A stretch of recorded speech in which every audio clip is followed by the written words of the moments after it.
Olá, conversaremos agora sobre tributos cumulativos e não cumulativos. Nessa nossa conversa, temos dois objetivos: entender tributos cumulativos e não cumulativos e compreender as implicações da cumulatividade ou não fiscal sobre a composição dos custos.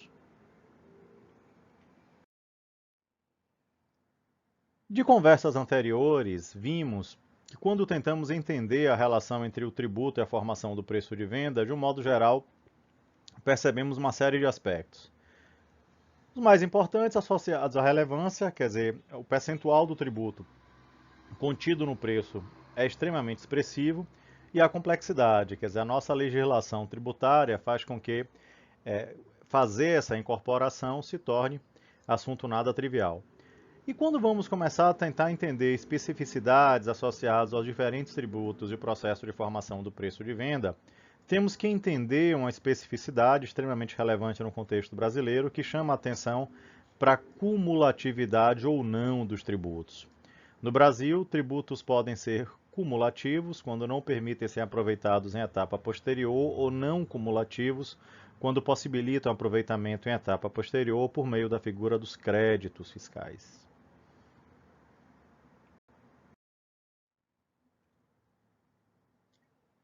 Entendendo a figura dos tributos cumulativos, são aqueles que não geram crédito fiscal, ou seja, o valor pago em uma etapa não pode ser aproveitado na outra. Nesse caso, eles compõem custo quando representantes de consumos produtivos. Por outro lado, temos os tributos chamados de não cumulativos. Esses tributos eles geram crédito fiscal, ou seja, o valor pago em uma etapa pode ser aproveitado na outra, eu posso fazer essa compensação numa etapa posterior. E nesse caso, quando eu entendo a figura do crédito fiscal, aí o crédito fiscal ele não compõe custo. Então, mesmo se tratando de um elemento consumido na produção, eu preciso identificar a parcela do crédito fiscal inerente a ele e eu tenho então que extrair esse crédito fiscal da composição do custo.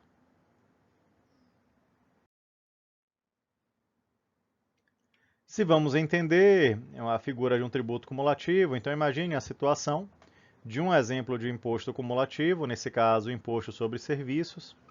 Geralmente, essa alíquota em grandes cidades costuma ser de 5%. E aí considere um exemplo de confecção de vestuário, um serviço de costura industrial.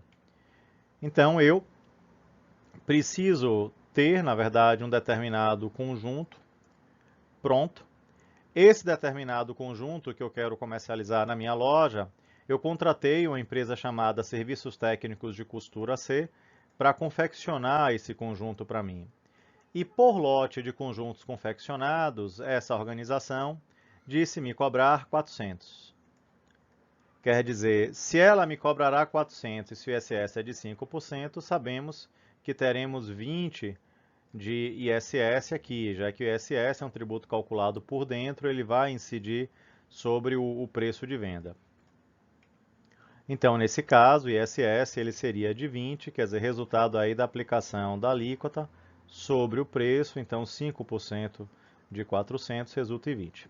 Agora imagine que essa empresa C tenha repassado para uma empresa B a confecção do short, que por lote tenha cobrado 200. Ora, se uma nota fiscal no valor de 200 foi emitida, e se a alíquota do ISS é de 5%, então teremos novamente o recolhimento de ISS no valor de 5% de 200, que vai ser igual a 10. E se de repente essa empresa B repassou para uma outra empresa a aplicação do bordado aí no short, então e se esse serviço custou 100, teremos nova incidência do ISS, 5% de 100, que resultaria no valor de 5. Com isso, o que é que percebemos? Sempre que temos uma cadeia longa com várias etapas e um tributo do tipo cumulativo, quer dizer, na medida que a nota fiscal é emitida, o tributo então é devido e pago, temos naturalmente uma elevação em função aí da extensão da cadeia. Então, nesse caso específico, ora, o preço de venda foi 400. Só que nós recolhemos ao longo da cadeia 5 de ISS, mais 10 de ISS, mais 20. Ou seja, se formos analisar a soma 5 mais 10 mais 20, verificamos que ao longo da cadeia recolhemos um total de 35 de ISS, que se dividíssemos pelo preço de ponta, que foi 400, então encontraríamos, na verdade, que o valor recolhido a título do tributo, considerando essa cadeia didática aqui apresentada, foi de R$ 8,75. Logo, a alíquota de 5 seria majorada pelo fato da cadeia ser longa e não existia a possibilidade do aproveitamento do tributo pago na etapa anterior, já que esse é um exemplo de tributo cumulativo. Então, no tributo cumulativo, quer dizer, o tributo pago em uma etapa não pode ser aproveitado nas etapas posteriores. Quer dizer, ocorreu uma majoração, né, justamente pela impossibilidade desse aproveitamento. Naturalmente, cadeias longas aí vão pleitear junto ao fisco a possibilidade desse aproveitamento, né? E essa possibilidade de aproveitamento é o que dá origem à figura dos tributos não cumulativos. Tributos não cumulativos, o tributo pago em uma etapa pode ser aproveitado na etapa posterior. Nessa modalidade, quer dizer, aí imagine então um exemplo, nesse caso o ICMS não cumulativo, o ICMS pode ser cumulativo ou não cumulativo, então estou imaginando uma operação formada por contribuintes de ICMS tributados aí por lucro real, em que a não cumulatividade ela existe, e aí imagine a comercialização de um alimento, onde a alíquota é uma das alíquotas mais usuais aí de ICMS, de 17%. Então, nesse caso, imagine a situação que eu tenho um varejista que venda um lote desse alimento por 400. Como o ICMS é de 17%, então 17% de 400, teríamos então um débito reconhecido por esse ICMS na venda da ordem de 17% de 400, que dá 68. Ora, já que 68 é o débito, esse seria o valor pago a título de ICMS, recolhido pelo varejista a título de ICMS, aí não. Por quê? Porque sendo ele não cumulativo, nesse caso, o varejista pode se aproveitar dos créditos que ele recebeu de etapas anteriores. Então imagine que esse varejista tenha comprado essa mercadoria de um atacadista por 200, que por sua vez tenha comprado da fábrica por 100. Logo, se o atacadista vendeu por 200, se o ICMS é de 17%, 17% de 200, isso quer dizer que o atacadista teria um débito de ICMS de 34. E se a fábrica emitiu uma nota no valor de 100, considerando a alíquota de 17%, isso quer dizer que a fábrica teria um débito de ICMS da ordem de 17. E aí, se vamos então entender quanto cada uma dessas organizações vai recolher de ICMS, qual vai ser o valor pago de ICMS, qual vai ser o valor da guia recolhida aí para o Estado a título aí do ICMS, aí vamos ter então que compensar no débito eventuais créditos recebidos de etapas anteriores. Então, nesse caso, imaginando que o fabricante seja autônomo, para não estender mais aí o nosso exemplo, e não tenha comprado nada de etapa anterior, logo, por não ter comprado nada, ele não tem créditos. Aí a fábrica, que tem um débito de 17, como não tem créditos, aí a fábrica ela recolheria 17. Só que quando a gente parte para a análise do atacadista, que tem um débito de 34, ao analisar a compra feita junto à fábrica, ora, ele pagou os 100 para a fábrica, só que nesses 100 tinham 17 referentes aí ao ICMS da fábrica. Então, o que ele vai fazer na verdade? Ele vai compensar esses 17, porque o débito de uma etapa está virando crédito na etapa posterior. Então, no momento que ele compensa os créditos, quer dizer, o atacadista recolhe de 17 o valor recolhe de ICMS o valor de 17. Então, nessa situação, com a mesma alíquota vigorando e sem nenhuma exceção, quer dizer, o ICMS estaria funcionando como imposto sobre valor agregado. comprei por 100, vendi por 200, agreguei 100, 17% do agregado de 100 seria o valor 17.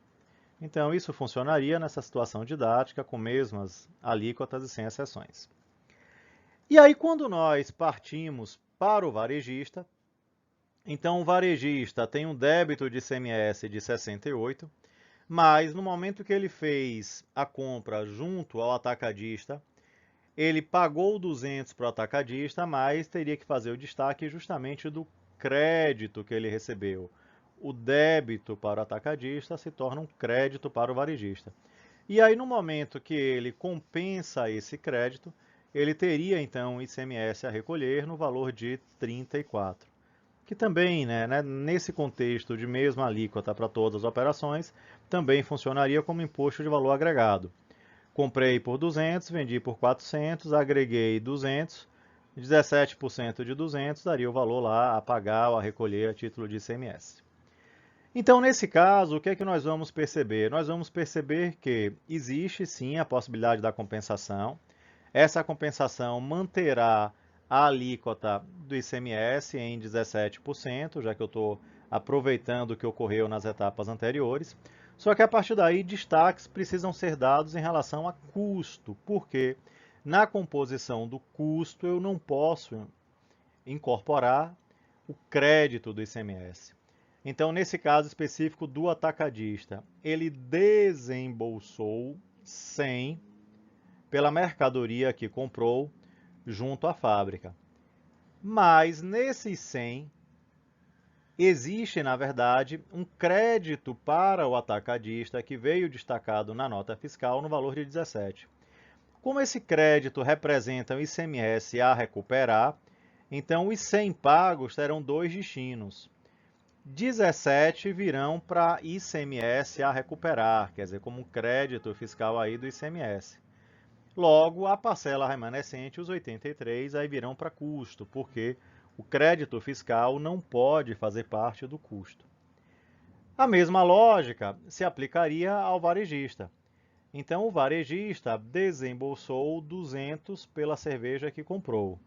Mas, como aqui existirão créditos de ICMS para o varejista no valor de 34, que depois ele vai se aproveitar, então, na verdade, ele vai carregar para custo 200 menos 34, que vai dar 166. Então, nisso daí, o que é que estamos vendo? Quer dizer que o crédito do ICMS, ele não compõe um custo, ele vai compor uma conta contábil específica para permitir depois o estorno aí no débito, quer dizer, o encontro de contas que vai existir entre o débito do tributo, o crédito e o valor a recolher, vai ser o encontro de contas aí desses dois grupos. Com isso, se a gente for analisar nesse tributo não cumulativo, a tributação agregada ao longo da cadeia, aí o que é que vamos perceber? Se nós somássemos aí os tributos recolhidos ao longo da cadeia, então teríamos os valores 17 mais 17 mais 34.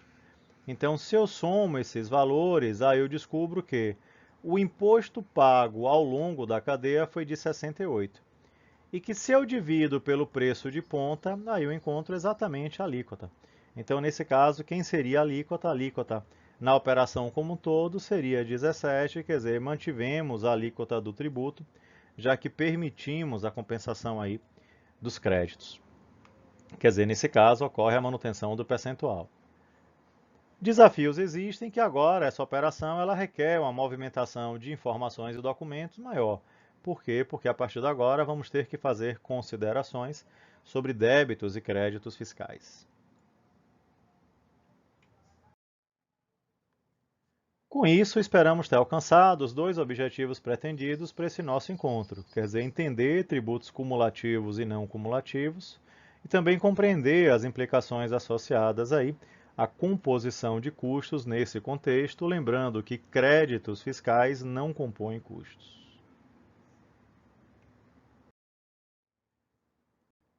Bons estudos!